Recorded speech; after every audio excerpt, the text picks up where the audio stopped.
நண்பர்கள் அனைவருக்கும் வணக்கம். இப்ப நீங்க பார்த்துட்டு இருக்கிறது வந்து பார்த்தீங்க அப்படின்னா, விடுதலை நாளிதழில வந்து செய்திய தான் நம்ம பார்க்குறோம். இதுல குறிப்பா நம்ம கவனிக்க வேண்டியது அப்படின்னா, சேலம் மாநாடு தீர்மானங்கள்னு இருக்கு பாருங்க. அதுல வந்து நம்ப சுட்டி காட்டியிருக்கோம். அதுல ஒரு தீர்மானத்த பாருங்க. அதாவது முதல் தீர்மானம் வந்து மத உணர்ச்சியை புண்படுத்தும் இபிகோ சட்டப்பிரிவை வந்து எடுத்துடணும். மதத்த வந்து புண்படுத்துறதுலாம் பிரச்சனை இல்ல. யார் எப்படி வேணாலும் புண்படுத்திக்கலாம். அப்படின்றது தான் அதோடைய தீர்மானம். அதுக்கு அடுத்தது வந்து பார்த்தீங்க அப்படின்னா, கடவுளுக்கோ, மதத்துக்கோ அரசு பாதுகாப்பு தரக்கூடாது. இவங்க கோவில இடிச்சாலும் சரி, இல்ல எப்படி நடந்துக்கிட்டாலும் சரி, திராவிடர்கள், திகாவினை சார்ந்தவர்கள், திமுகவை சார்ந்தவர்கள், ஒரு மதத்துக்கு எதிராகவோ, இல்ல அந்த கோவில் இருப்பதற்கு எதிராகவோ அவங்க எப்படி நடந்தாலும் அதுக்கெல்லாம் அரசாங்கம் வந்து பாதுகாப்பு தரக்கூடாது. அது ஒரு தீர்மானம். 3வது தீர்மானம் பாருங்க குறிப்பா. ஒருவன் மனைவி மற்றவனை விரும்புவது என்பதை வந்து குற்றமாக்க கூடாதாம். பார்த்துங்க. ஒருவன் மனைவி மற்றவனை விரும்புவது என்பதை குற்றமாக்கக் கூடாது. அடடே! எப்பேர்ப்பட்ட பகுத்தறிவு மிக்க தீர்மானம்னு பாருங்க. ஸோ இதுதான். அதுக்கு அடுத்ததும் பாருங்க. குறிப்பா மொழி, தேசம் ஆகியவற்றில் பற்று இருக்கக்கூடாதாம். ஆனா அந்த விடுதலை நாளிதழோட விடுதலைன்னு இருக்குங்களா, அதுக்கு மேல பாருங்க. தமிழ்நாடு தமிழருக்கு. உனக்கு தான் மொழியும் வேணாம், மொழி குறித்த பற்றும் வேணாம், தேசமும் வேணாம், தேசம் குறித்த பற்றும் வேணாம் அப்படின்னா, அப்புறம் நான் தமிழ்நாடு தமிழருக்கு. சொல்லுங்க. இப்போ இந்த பெரியாரிய போலி பிம்பம் பாருங்க. யாதும் ஊரே யாவரும் கேளீர்னு தமிழன் எப்பயோ சொல்லிட்டான். அவரோட இவர் என்ன பெருசா சொல்லியிருக்காரு? மொழி, தேசம் ஆகியவற்றில் பற்று கூடாது அப்படின்றதுக்கும், யாதும் ஊரே யாவரும் கேளீர் என்பதற்கும் மிகப்பெரிய வித்தியாசம் இருக்கு. சரிங்களா? அப்போ பெரியார் வந்து ஒழுக்கத்திற்கு எதிராகவும் பேசியிருக்கிறார். அதே போல மொழி, தேசம் ஆகியவற்றிற்கு எதிராகவும் பேசியிருக்கிறார். ஸோ இதுதான் பெரியாரினுடைய போலி பிம்பம். இப்போ இது குறித்து கருத்து வந்து பார்த்தீங்கன்னா, பெரியாரியவாதிகள் மோசமா முட்டு கொடுக்க வருவாங்க. என்ன சொல்லுவாங்க? ஒருத்தன் வந்து அதாவது ஆணுக்கு உரிமை இருக்குல்ல. கல்யாணம் ஆகியிருந்தாலும் வேறொரு பெண்ணை விரும்புவதற்கு ஆணுக்கு உரிமை இருக்குல்ல. வைப்பாட்டி வச்சுக்கிறான்ல, கூத்தியா வச்சுக்கிறான்ல. அப்போ பொண்ணு ஏன் பொம்பளைங்க மட்டும் ஏன் கூத்தியா ஆண்கள வச்சுக்க கூடாது? விரும்புற ஆணோட பழகக்கூடாது. இல்ல பாலியல் உறவு வைத்துக் கொள்ளக்கூடாது. ஆணுக்கு இருக்கிற சுதந்திரம் பெண்ணுக்கு இருக்கக்கூடாதா? நாங்க பெண் உரிமை பேசுறோம் அப்படின்னு கேவலமா முட்டு கொடுக்க வருவாங்க. ஆண் செய்தாலும் தவறு தவறுதான். பெண் செய்தாலும் தவறு தவறுதான்.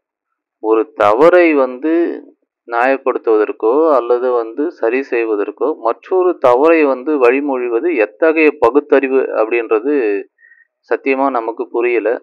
ஒருவேளை திராவிடர்களுக்கு அதுதான் மிகப்பெரிய பகுத்தறிவோ இல்ல ஒழுக்கமான வழிமுறையா அப்படின்னு தெரியல. இல்ல அவங்களுடைய ஆசைகளை தி நிறைவேற்றிக் கொள்வதற்கு இந்த வழிமுறைகள்லாம் அவங்க கண்டுபிடிக்கிறாங்களா? தீர்மானமா போடுறாங்களா அப்படின்னு தெரியறதில்ல. ஒருவனுக்கு ஒருத்தி என்பதுதான் ஒழுக்கம். அதுதான் கடைபிடிக்கப்பட வேண்டிய ஒன்று. அப்படி அவங்களுக்கு மனக்கசப்பு இருக்கு, அவங்களால சேர்ந்து நிச்சயமா குடும்பம் நடத்த முடியாது, வாழ முடியாது அப்படின்னா, முறைப்படி அவங்க விவாகரத்து பெற்றுக்கொண்டு வேறு திருமணம் செய்து கொள்ளலாம். அது எந்த ஒரு மாற்று கருத்தோ, தடையோ, எதிர்ப்போ இருக்க போறதில்ல. ஆனா இது என்ன தீர்மானம்? மானங்கெட்ட தீர்மானம். ஒருவன் மனைவி மற்றவனை விரும்புவது என்பதை குற்றமாக்க கூடாதுன்றது என்ன கேவலமான ஒரு தீர்மானம் அப்படின்னு தெரியல. ஸோ இதனால தான் வந்து பார்த்தீங்க அப்படின்னா, இந்த பெரியாரிய போலி பிம்பங்களை, போலியாக கட்டமைக்கப்பட்ட பிம்பங்களை உடைத்தெறிய வேண்டும். தமிழர்களுக்கு எதிராக இருக்கின்றது. அதாவது மூட நம்பிக்கை, பெண்ணுரிமை இப்படின்னு அவர் ஜாதி ஒழிப்பு இப்படி பேசக்கூடியது எல்லாம் ஒருபுறம் இந்த ஆரியத்திற்கு எதிராக இருப்பது போல் ஒரு தோற்றத்தை கொடுத்தாலும், மற்றொரு புறம் வந்து பார்த்தீங்க அப்படின்னா, ஆரியத்தின் மற்றொரு வடிவமாகத்தான் இந்த திராவிடம் இருக்கின்றது. இந்த பகுத்தறிவு சிந்தனை கொள்கைகள் இருக்கின்றது. ஒழுக்கக்கேடாகவும் இருக்கின்றது. ஆம், தமிழர்களின் மொழிக்கு எதிராகவும், தேசத்திற்கு எதிராகவும் இருக்கின்றது அப்படின்றத நம்ம இதன் மூலம் புரிஞ்சுக்க முடியுது. இதனால தான் வந்து பார்த்தீங்க அப்படின்னா, தொடர்ந்து பெரியாரை அம்பலப்படுத்த வேண்டிய தேவை வந்து தமிழ் தேசியம் பேசக்கூடியவர்களுக்கு இருக்கின்றது. ஆரியமும் திராவிடமும் ஒன்றுதான் என்பதுதான் இதன் மையப் பொருள் அர்த்தமாகும்.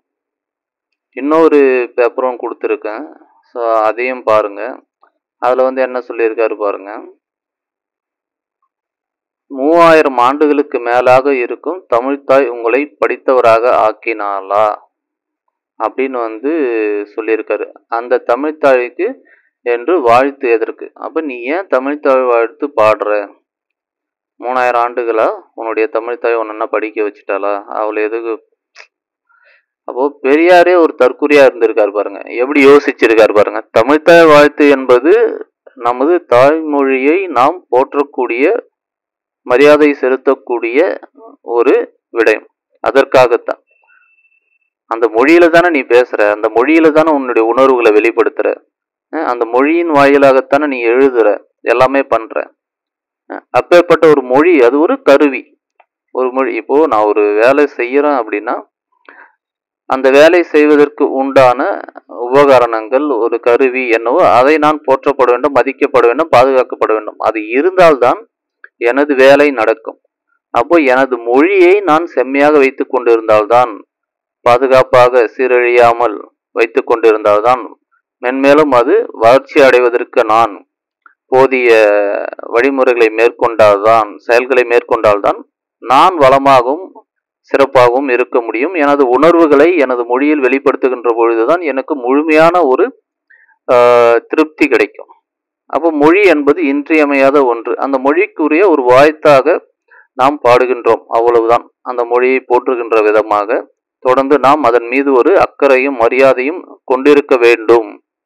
அதுதான் நமது உணர்வுகளுக்கு வெளிப்பாடாக இருக்கின்றது அப்படின்றது பொருட்டு தான் நம்ம அதை செய்யறோம். அப்ப இதுல என்ன உங்களுக்கு அந்த மொழி மீது, அதாவது தமிழ் மொழியின் மீது எவ்வளவு வெறுப்பு இருந்தா இப்படி பேசுவாரு சொல்லுங்க. அதுதான். அப்போ தமிழர்கள் மீதும் தமிழ் மொழியின் மீதும் திட்டமிட்டு பெரியாருக்கு ஒரு காழ்ப்புணர்ச்சியும் வெறுப்பும் வன்மமும் இருந்திருக்கிறது அப்படி என்பதுதான் இது வெளிப்படுத்துது.